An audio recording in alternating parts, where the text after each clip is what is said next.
For many decades now, gaming has seen a vast growth in audience and marketability.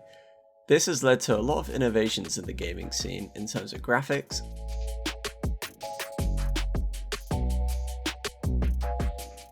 player base,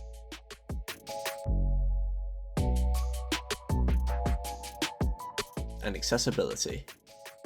In 2011, Twitch had just been introduced as a new streaming platform aimed at gamers looking to show off their skills and interact with an ever-growing community. Although this did allow individual players to connect with other gamers, it also kicked off the heart of the esports scene.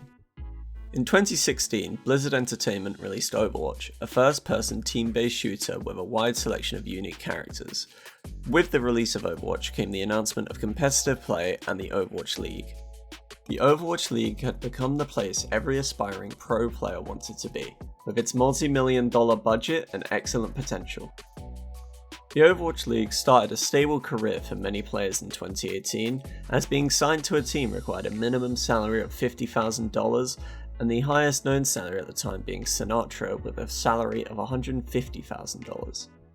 Most pro players opt into streaming, which allows them to connect and interact with their fans, whilst also making some extra money on top of their salary through donations and subscriptions.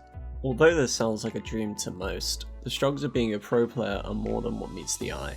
Imagine being in something as stressful as the Overwatch League, where you have a bunch of people judging every single move you do constantly. There's a bunch of stress to perform.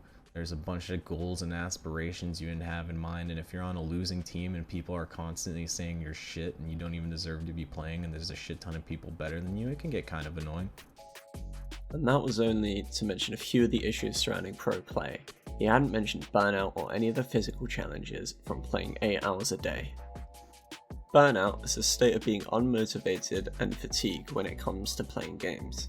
Playing 8 to 16 hours of the same game every day sounds perfect in some people's minds, but eventually the negatives start to outweigh the positives. You start to notice every issue with the game. Wins aren't satisfying anymore, there is a lack of accomplishment, and losses are much more detrimental to your mental state.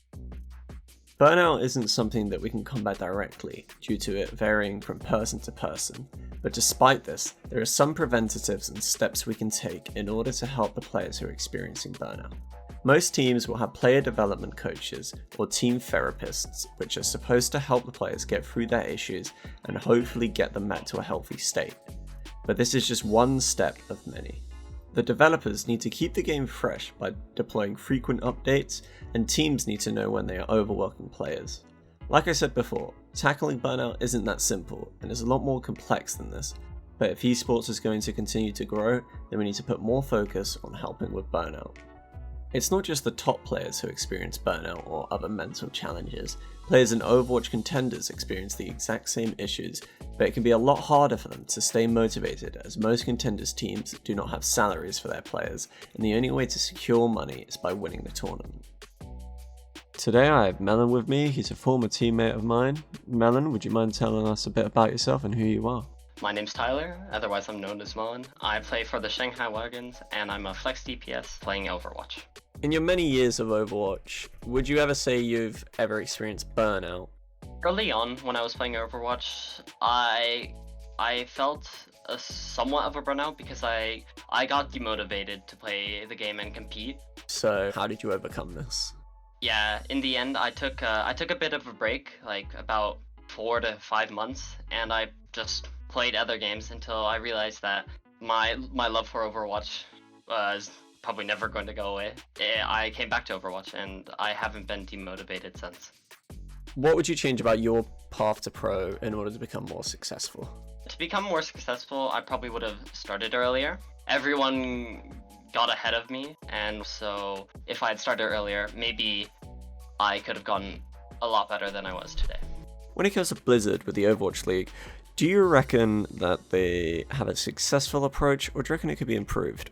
Well, it varies, because the way they work the Overwatch League, they manage it pretty well. But apart from that, the contender scenes and the open division scenes is not supported as much. So to finalise, would you consider esports to be a real sport? In my opinion, I would say so, yeah.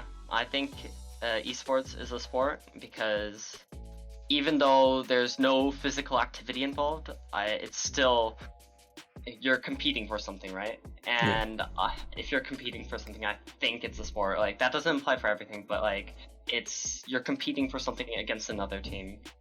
Despite all this dedication and commitment from all of the pro players, some people are still skeptical as to whether esports should be considered an actual sport. A lot of it comes down to the lack of physical exertion involved, but the Oxford Dictionary defines a sport as an activity involving physical exertion and skill in which an individual or team competes against another or others for entertainment.